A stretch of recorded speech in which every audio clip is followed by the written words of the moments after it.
Okay, welcome to the Human Torus podcast and YouTube channel. The purpose of this channel is to spread inspiration and share the stories of people who have really explored their human potential. As that's a very accessible, it's the most efficient way that I've experienced to share human potential, inspire each other, learning from each other's experiences. So today, I'll jump straight into my guest who I've got today, someone I feel very blessed to have on, who has instructed me in the HeartMath techniques. I think 2014 it was. No, 15. Yeah, 2014, so a few years ago. 15. Gavin Andrews. Gavin Andrews is the director of HeartMath UK. And HeartMath is a phenomenal organization. It's an organization that has never been more applicable in what it offers our world today with the current global situation. The science of the heart and the techniques, the practical techniques that we can use alongside this science, which is really what HeartMath is all about, are quite life-changing and very simple, very crystallized meditation techniques that help people in all areas of life, across the board. And the purpose of these techniques is to bring people into coherence, bring the biology into coherence in any situation. So lots of people on frontline jobs, frontline services utilize these techniques for that purpose, to be able to stay in coherence and not go into stress. So anyway, without further ado, I'll introduce Gavin. Hi, Gavin. Max, hey, thank you very much. Thanks for the intro. Okay, so well, we can cover more about yourself and about your how you got into HeartMath and how you became the director. Hopefully my intro was okay for you there, because I meant to give more specifics, so we can cover that as we go along. Okay. Yeah, no worries. Okay, so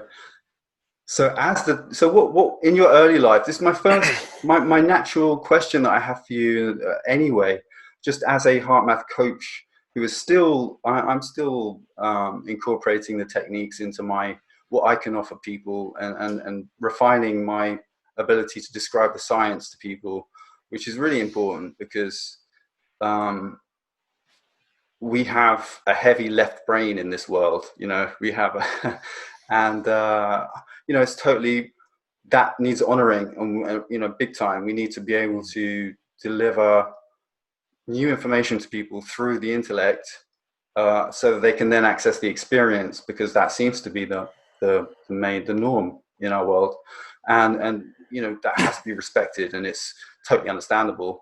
So my first question for you as an individual is, in your early life, was there anything that, on reflection now, that you can look back and think, well, that makes sense, like maybe a characteristic of you as a human being that you had as a child, that you can look back and think, this makes perfect sense that I'm now the director of HeartMath, which is a deeply intuitive science. The science of the heart it's deeply, this is why the science of HeartMath is so important, because the heart is pure intuition. So having that science obviously alongside it is what enables, what makes HeartMath so phenomenal. So that would be my question to start off about. Is there anything from your early life that kind of you look back on and go, I understand why I'm doing what I'm doing now because of that? So no specifics from like very early life. I had a very kind of normal, happy childhood and stuff. But on reflection, I was always interested in kind of bigger questions, like why are we here and stuff like that. And I can remember, asking numbers of questions of parents and grandparents and stuff, and never really been satisfied with their answers, especially because their answers varied quite a lot as well, depending on what their own beliefs were. So look, I've just always been kind of, intrigued about kind of what this is all about, why we're here, what we should do with our lives. I've always gravitated more towards kind of things like, I don't know, science fiction or kind of fantasy or stuff like that in terms of my own consumption of media, just because it interests me, and the unusual interests me. So yeah, I think that's just, I've always been into this type of stuff. I got into personal development-y type stuff, I guess, from the age of 16 onwards. Particularly, I went to university. I was 19 when I went to uni, and I got interested in just general personal development stuff, or philosophy, stuff like that. I also studied English literature, so I used to read a lot, and I always enjoyed reading books that were more focused on those types of kind of questions. And I guess the word spiritual, but for me that word just means the bigger questions: who am I? What should I do with my life? As opposed to being anything to do with religious, because I'm not religious at all. So yeah, general interest. I mean, in terms of kind of what's really propelled me into this world and this work is actually something that happened to me relatively late in life, in that when I was in my early 30s, I actually lost my first wife. So my first wife, Vandana, passed away from breast cancer. And it was obviously a very kind of challenging, stressful period of my life. And it woke me up really to not just kind of considering those questions in a sort of like in a dilettante way, but in a sort of like, this is real, like something's just happened that's woken me up. Something's just made me realize what is important in life, and what I thought was important in terms of things like, career, the material stuff, progression, status, etc., etc., etc., from my old kind of corporate existence. I just realized that stuff's not important. And so that started me really on a journey of exploring what is important then. And actually the whole HeartMath thing popped up for me as a result of leaving my corporate career behind. So I used to work in the media. I left that all behind after 10 years. And I actually went and I did a business master's degree. I'm not really sure why, actually. Just kind of needed something to do as part of the grieving process I was going through. Maybe had a chip on my shoulder about my very average academic performance at school. So anyway, I went and did an MBA, and actually it was the best thing I could ever have done, because I discovered the whole field of leadership, but I was really interested in self-leadership. I wasn't interested in how you lead a corporation or like what makes a great business person or anything like that. For me, what it was all about was like, how do you lead yourself? And you can only lead yourself if you know who you are and what you want. And actually, I didn't. I just had this wake-up call, and I realized who I wasn't. So I found that intriguing, and I found some of the models and tools and things like emotional intelligence that I discovered on my MBA, and also theories like authentic leadership. I found them really, really fascinating. And I read all the books, and I would write, essays, and I get like distinctions and stuff from my essays. But what I realized was I knew all this stuff. It was cognitive, it was left brain, but I wasn't doing it. And I was especially not doing it or living it when I was stressed. So particularly the whole area of emotional intelligence, I knew what it was. I could write, like I said, you get a distinction for an essay or whatever, but consistently didn't say stupid things when I was stressed, and consistently wasn't the best version of myself when I was stressed, and would engage particularly in things like sort of catastrophizing, especially around people, relationships, things like that. So I was on the hunt for something that would be the kind of enabler of this theory, because that's what emotional intelligence is. It's a theory, and knowing isn't doing. And as often happens when you're looking around for things, HeartMath popped up one day. So I went to a presentation about the physiology of leadership, which I was drawn to. It's like the physiology of leadership. How's leadership about physiology? Leadership's about brains and like smarts and telling people what to do. And that's so I was like, physiology, that's cool. And then what I realized was that your ability to be emotionally intelligent is not dependent on how many of David Goleman's books that you've read, or Peter Senge's books, or anything like that. It's actually to do with how you can self-regulate, and how you can recognize the state you're in and then shift that state if it's not helpful. So it's about self-awareness, and it's about the self-management. But the self-management is about the physiology first of all. And you can't actually engage your brain when you're stressed, because the bits that you need to self-regulate are offline. So it just leapt out at me.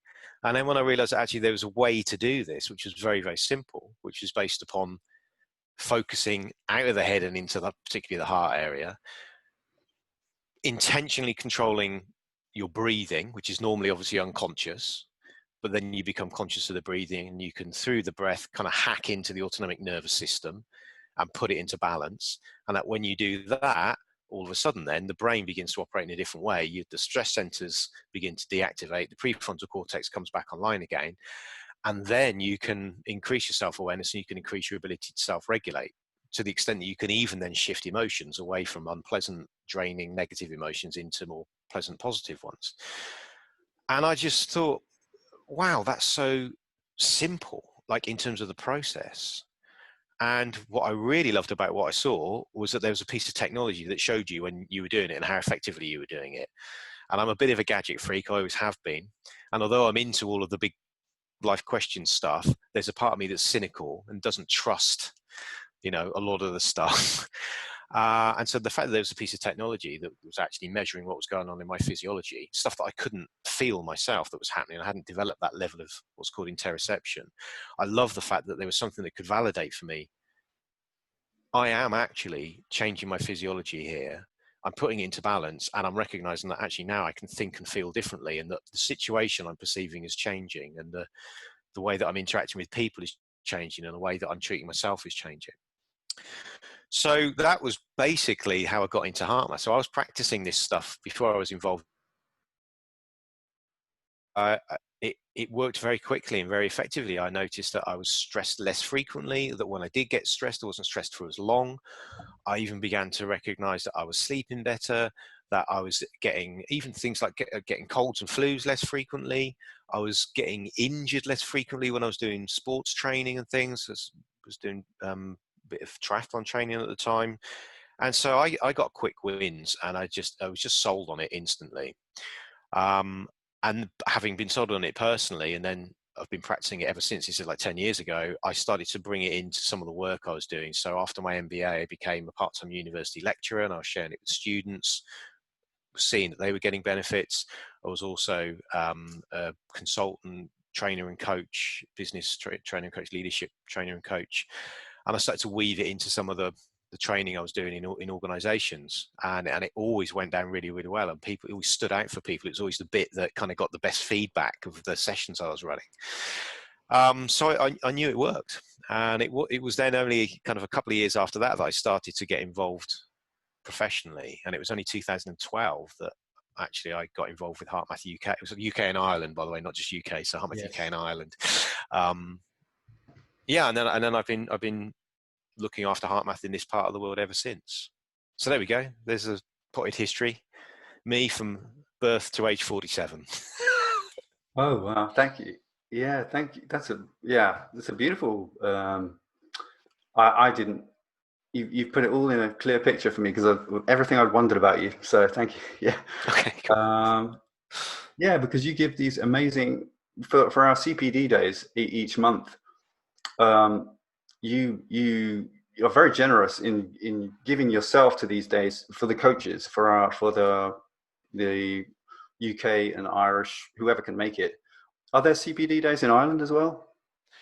No, they're not. We run them all in London, but actually now, because of the coronavirus situation, they're all online, obviously. So that's great. It's something that we've learned we can be even more inclusive by running them online. I mean, people like to come together in a room as well, but actually not everyone can. So going forward, I think we'll do maybe one a year or two a year. That's a big come together in the room for those that can, and everything else we'll do online, because it's just so much more accessible for people. So, but anyway, yeah, I mean, the community is very important to me. I don't want to build a great big complicated HeartMath UK and Ireland organization, and actually, my colleagues in the US, the founders of HeartMath, the giants whose shoulders I stand on, they don't want to build a big complicated organization either. And so what we're much more about is sharing this with people who can take it out to the world. Yes. So for me, it just, it's a pleasure to be around all of our coaches who are sharing this information wherever they work. And they could be, as you know, they're like teachers, or they're in the NHS, or they're business coaches, or life coaches, or medical professionals, or sports it's like people from all sorts of backgrounds are using HeartMath in their work. And I feel blessed that I can share it with them and that they go out and take it out into the world. And so the continuous professional development stuff we do is really important as well. Just bringing people together and connecting, Yeah, well, I just wanted to take my hat off to you and to how that is managed. It's extremely professionally done, and it's very it coheres the whole community very in a way that I haven't experienced before in any kind of professional way. So yeah. Oh, thank you. That's great to hear. Makes me feel good. Thank you. Oh, totally mean it. And you are a very good communicator. And now everything you've told me about your early life explains that very well, like with the teaching and yeah, communication is an amazing skill. Good communication. So yeah, it will make. I'll tell you what. I mean, I don't think that was always me, and it's only. Thank you for saying that. I mean, if I did have to, reflect and say that I have a skill, then I think maybe it's just sharing this stuff. But the reason is because I 100% buy into this stuff. It's part of who I am, and I think for anyone who's really authentically, believes in what they're doing, it's actually very easy to explain and communicate it because it's coming from the heart. I mean, that's what this is all about. It's connecting with your heart and who you are. And when you're lucky enough, as I have been, to find that, even though it took me, more than 30 odd years of my life to get to that space, it just feels like a very natural place to be. And so I feel very kind of safe and blessed to be able to share this stuff. Yeah. So thanks. It's easy for me. It's the most, it's the ultimate in all spiritual traditions. The heart is the ultimate. It's the infinite. It's where all wisdom resides. Real true wisdom, and it's within every human being. So it's deeply empowering. It's infinitely empowering. Whereas you have religions that are, and well, sources on the institutions, let's say, on the planet that have been, trying to make people believe that they need things outside themselves, and people end up giving their whole lives to those things. And it's okay to do a bit of that, exploring that side of things, understandable, but really, life is so precious. We only have so much time in an incarnation, and getting in touch with your heart it's number one. It's number one. Well, agreed. And as someone who lived so far the majority of my life not connected to my heart, then I can completely appreciate where most people are at. It's just not something that really forms part of our education in general. It's not something we're encouraged to do. We are encouraged to look externally for answers and for fulfillment. Unfortunately, it's just the nature of the world that we live in. But more and more people, I get the sense, particularly right now, Max, I mean, with what's going on in the world at the moment, coronavirus, and then situations like Black Lives Matter and stuff like this, I get a sense that more and more people, either consciously or unconsciously, are connecting with their hearts, and and actually this is Howard Martin, one of the HeartMath co-founders, language. He says that people's hearts are reaching out, and I think that's true. For many people, it's unconscious. It's just a sense of something missing here. Something's not quite right. I bought into all of this stuff. It's like, even if I've achieved a certain level of comfort and I'm still not feeling like fulfillment here. Why not? So it's just a kind of like a vague sense that there's something more. Problem is that can keep you looking externally for an answer. I think there are more and more people, though, who, particularly as a result of the coronavirus situation, are consciously recognizing that they want something different in their lives, that they want some more meaning, and that what they thought was important is not important. And even, those people who really, really struggled under the lockdown and isolation, even many of those people have recognized that they don't necessarily want to go back to how things were before, because there's a better way to be. So I think, we're in the middle of what some people might call the shift or whatever. For me, that's very practical. This is just about collectively, we're always evolving.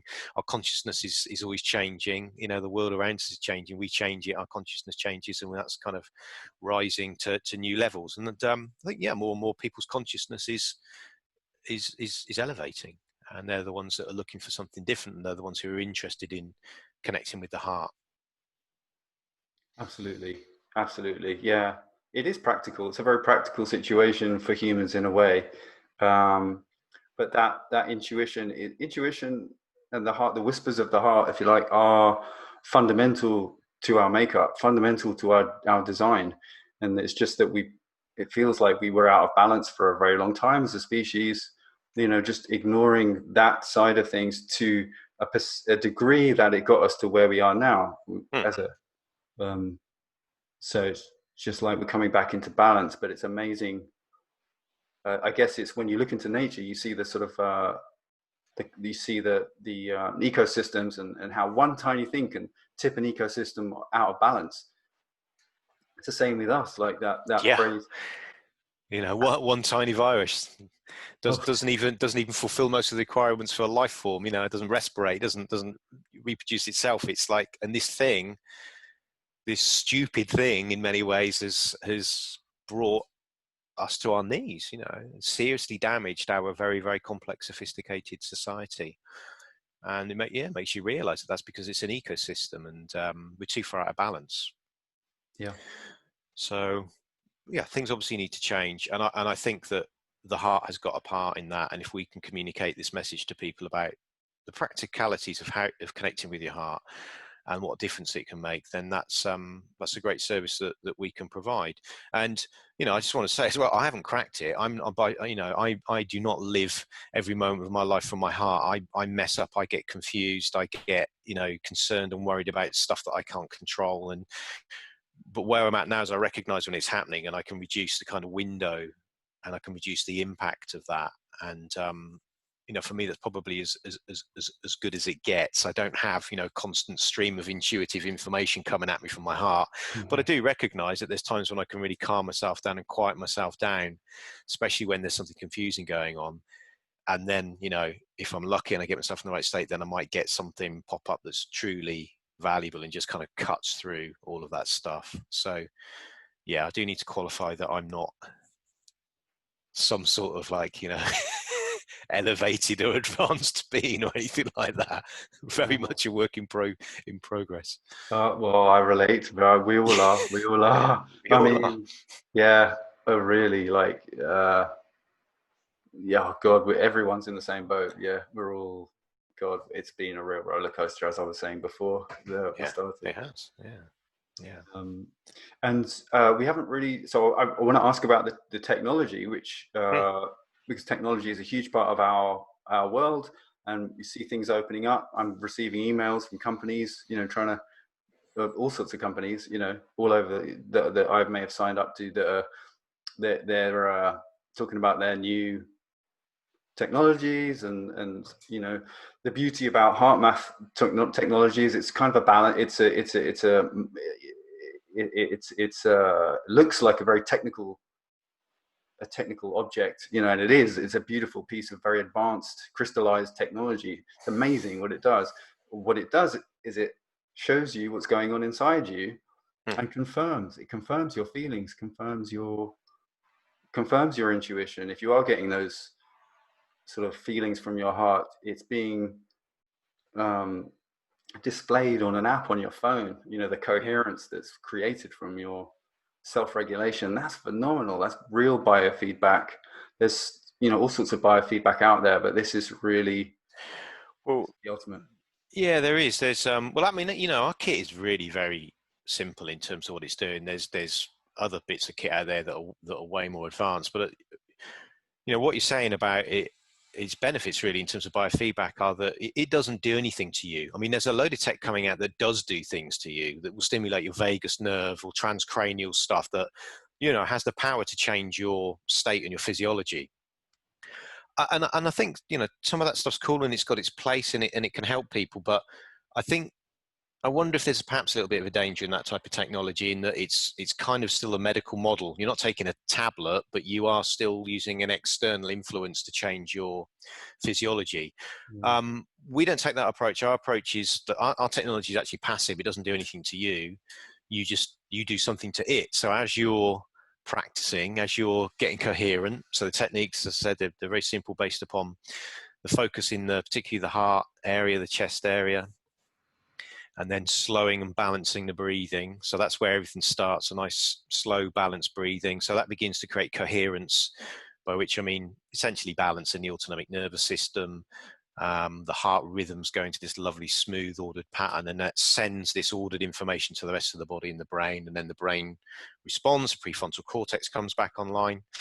So that's what the tech's measuring, and then it enables you through what you're seeing on the screen to kind of refine what you're doing. So maybe like, you know, deepen, slow the breathing even more, or to really focus on letting the, you know, the belly expand enough.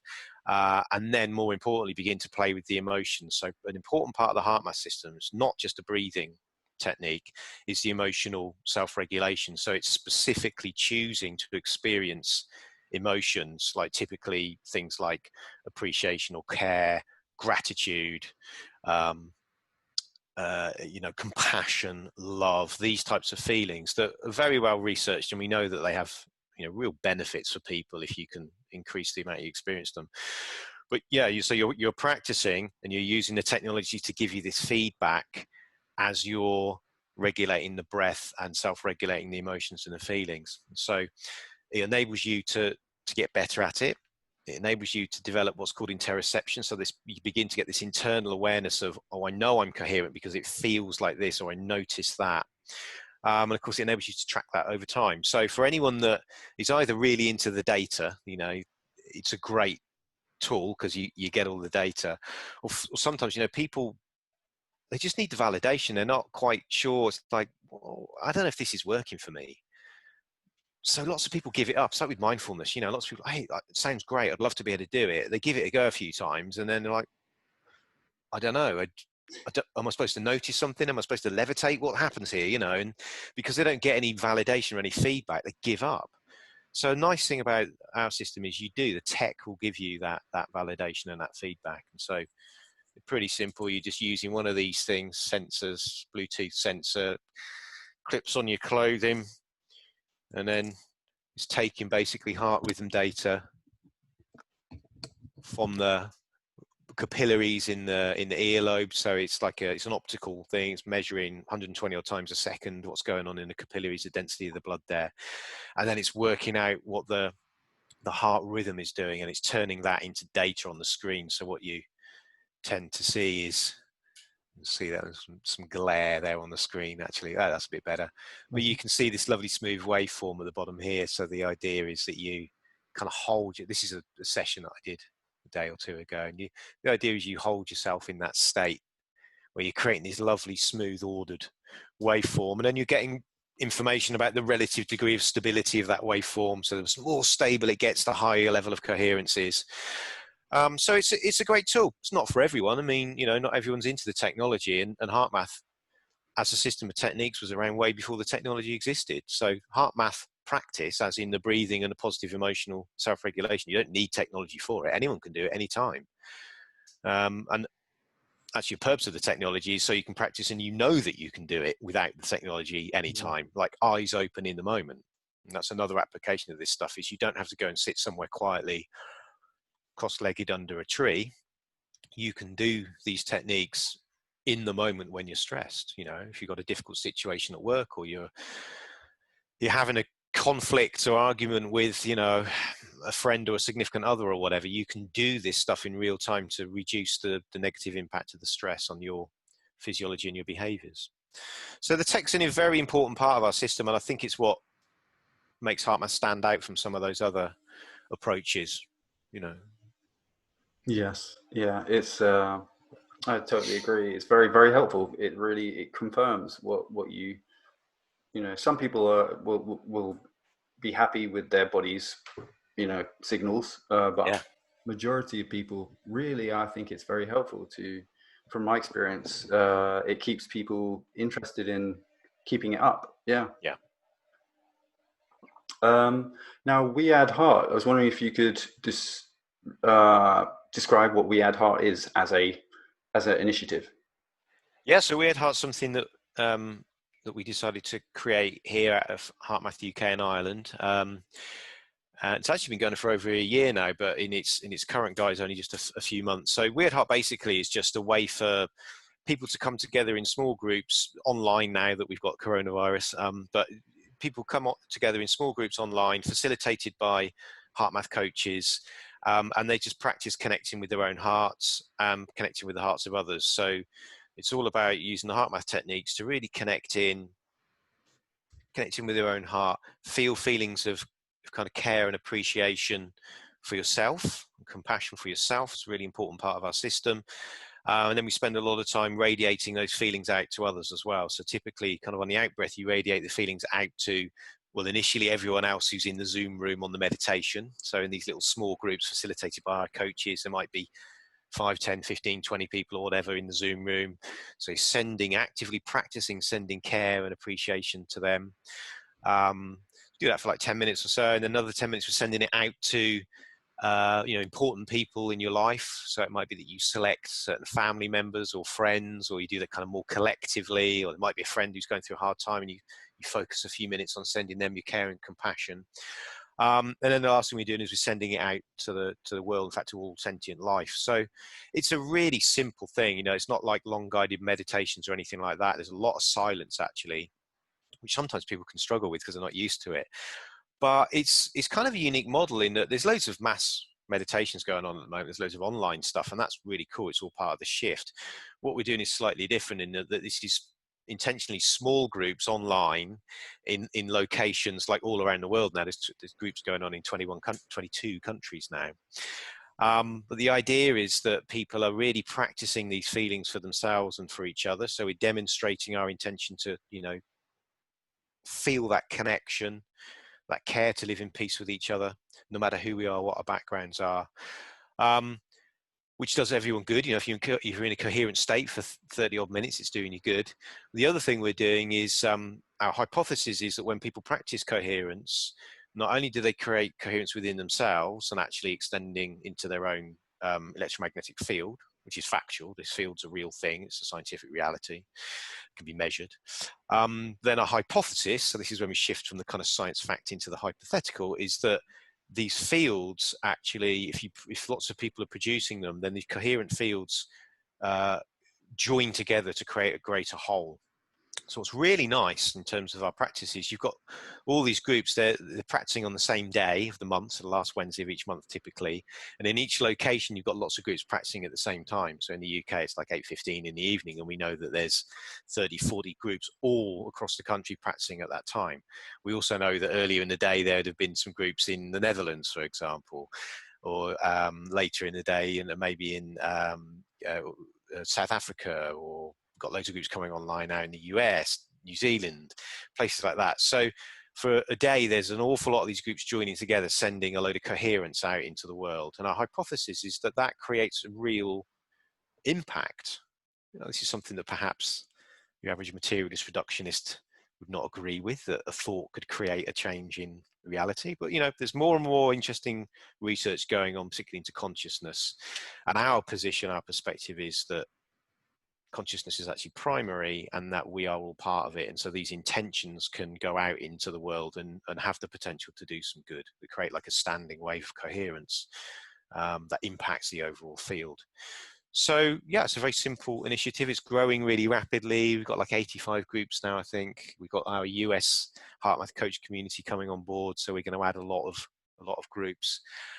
And yeah, it's just really a way of playing another small but important role in trying to get people to come together and connect at this time when some parts of society are separating along the grounds of race, religion, nationality, gender, generations. There is unfortunately a trend for separation, as indeed thankfully there is a trend for connection. So we're just trying to play our part in that. For the people that want to connect, here's another way to do it. And hopefully through that connection, we might even draw in some of those other people who are feeling more kind of egotistical, ethnocentric preferences at the moment, which are not helpful for our world. So yeah, that's what Weird Heart is. So anyone's welcome to look on the Weird Heart website, find a group near them and join in. It's free, doesn't cost anything. And it's monthly. Some of our groups even more frequently than that. It's so cool. It's such a great initiative. because there is a split, there is a potential split in globally in the directions people are being stimulated to go in and also choosing to go in. It's like both. There's the external and internal. External, which is putting a lot of unnecessary fear into people with all that, with division, potential divisions, and it's like a choice time. It's like globally we're all having being faced with, and it is choice. We all get to choose. We really get to Yep. choose how we want to interact with, how we want our future world to be, because everything is crumbling. Not everything, but like all the systems that have been kind of the framework of our world are starting to melt away. And Yeah. We you see how know, weak they are. UK economy down 20% because of a virus.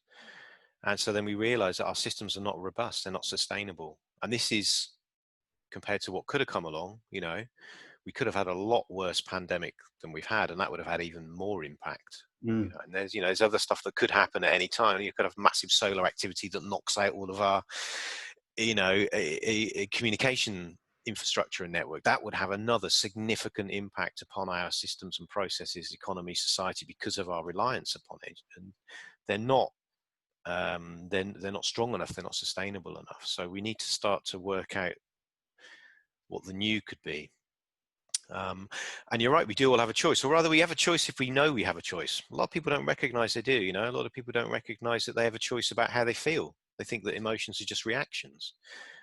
Well, emotions are reactions, but they're also choices. I can choose right now to look out of my window and appreciate the beautiful sunny day, and that I'm lucky enough to live in an area where there's loads of trees and there's still some blossoms out, and I could choose to do that. I can also choose to not worry about the things that I see on the news. I'm not saying that I should necessarily ignore the news, because I don't, but I don't want to engage in it too deeply in a way that it drains me. So I have a choice. And part of the HeartMath mission as well is to help people recognize that you do have a choice in how you feel, and you have a choice that you can learn to connect more with your heart. So yes, yeah, I was thinking, like, I'm under a bit of time pressures today, and I've only got sort of another 5 or so minutes, but I thought it might be quite nice to do a quick technique so that we could just teach people something, and they can take it away and then kind of do it themselves. So maybe we'll do just like a 3-minute heart lock-in. amazing. Yeah. Let's do it. Yeah, Cool. Okay. So for anyone who's watching, just sit nice and comfortably. This is just really, really easy to do. Okay. Just sit nice and comfortably. And most HeartMath techniques are eyes open, actually, but this one will be an eyes closed. So sit comfortably, close your eyes. And just take a couple of nice, deep, comfortable breaths.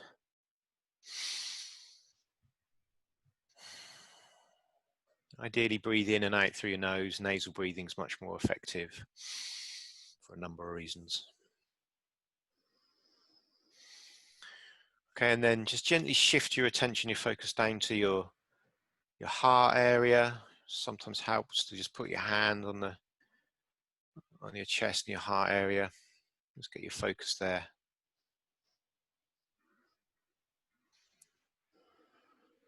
Okay, and then what I'd like you to do is just to imagine that the breath's flowing in and flowing out of the heart or the chest area.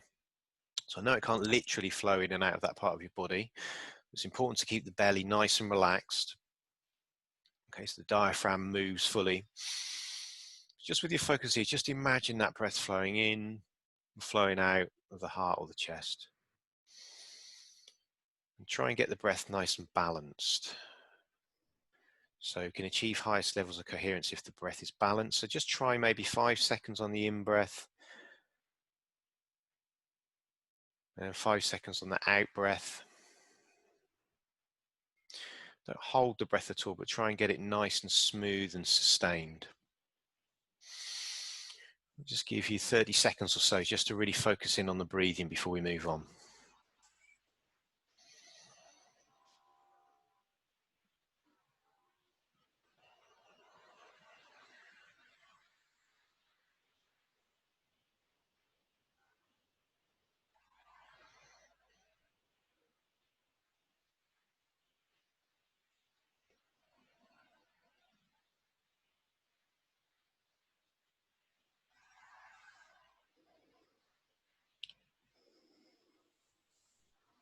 Okay, so just keep the focus in the heart, keep the breathing going.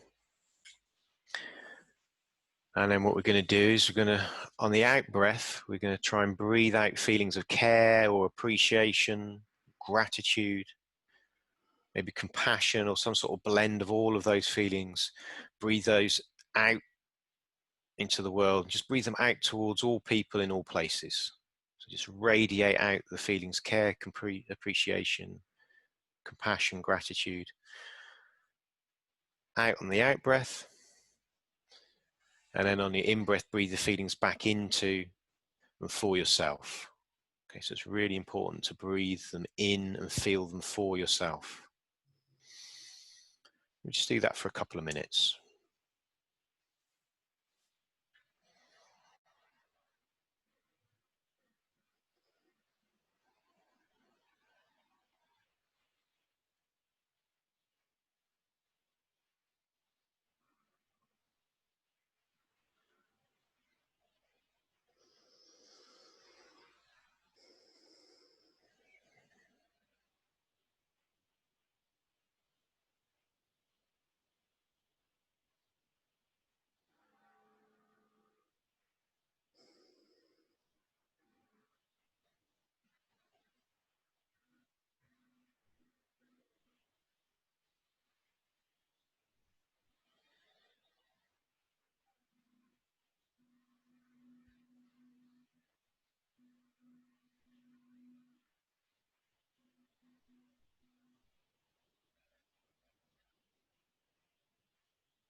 Okay.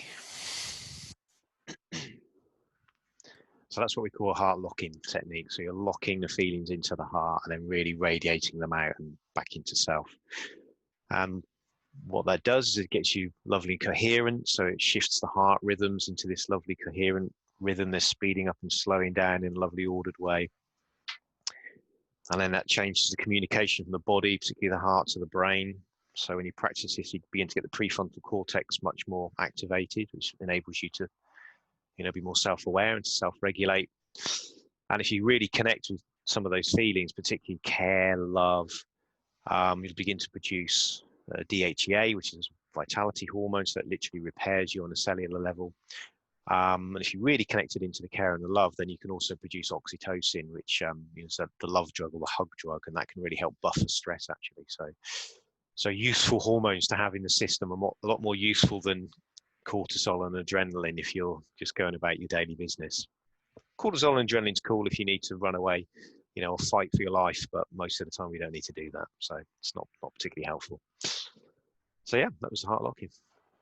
Thank you, Gavin. That was magic. Thank you. Yeah, it's tricky to put into words. It takes you somewhere else. It takes you to, yeah, it's just amazing. It's just amazing. You receive, when you really get into that place, you start to receive information from inside yourself, and that you can't get outside. It's because no one else is you, and it's coming from it's coming from your soul. Really, it's like it's true. I mean, Doc Childre, who's the HeartMath founder, has quite a lot of these just lovely ways of kind of cutting through and crystallizing to what it's all about. And he says happiness is an inside job. You've got to do it yourself, and he says as well, you've got to do all the heavy lifting yourself. You can't expect some guru to come along and just kind of give you magical answers or whatever, it doesn't work like that for very few people. It is an inside job. You do have to do the work yourself. This stuff isn't magic, and it's an ongoing process. I've been doing it for 10 years, and I'm still just kind of nudging me along that journey to the heart of who I really am. For some people it happens a lot quicker, lucky them. But yeah, it needs to be a daily practice as well, and it's like a muscle. If you stop doing it, as the weeks go by and the months go by, it begins to weaken and you slip back into the normal kind of reactive baseline. But if you do it, and it doesn't require that much effort, as we've just done, like a few minutes here and there, if you do it, it will have a noticeable impact. Yeah, as you said, it is like a muscle. I recognize that in my experience of it. If I've got out of practice for a certain period of time, then there are no shortage of triggers in our world. So they will, for sure. they will, you will just react faster, and reacting is rarely, if ever. It's more. There's a lady called Anelia Benz who says, it's your ability to respond. Responsibility is your ability to respond. Yeah. Reacting doesn't do any good. Yeah, unless your life's really in danger, in which case it's great, but it just isn't for most of us most of the time, and not in the immediate sense anyway. So yeah, it is about responsibility for responding instead of reacting. Totally. Gavin, mate, I'm so grateful for this, that you've... Pleasure. Thanks for the opportunity. I love to share this stuff. So if it helps people, that's cool. If they're interested in it, that's even better. Yes. I will post all the information below about HeartMath UK, about the trainings. If it'll be on the website. Yeah, and also just to let people know that there's a free HeartMath program. The HeartMath Experience is a free 90-minute online learning program. It's fantastic. My US colleagues shot it towards the end of last year, and they've decided to give it away at this time to the world. So if anyone wants to check that out, yeah, it's 90 minutes, got loads of HeartMath information and 5 techniques in it as well. It's brilliant. So it's called the HeartMath Experience. You can either go to our web store and it's in the store there, it's free, or you can go directly to the US heartmath.com and you'll see it there free as well. But it's a really cool resource that's available to everyone. Fantastic. Thank you. I'd forgotten about that, so I'm going to check that out. Yeah, there you go. Cool. Okay. Have a beautiful day. Thank you so much. And as I said, all the information will be below so people can research more and find out more about HeartMath. Great. Thanks, Max. Really appreciate it. Thank you, Gavin. Cheers. Okay. Bye.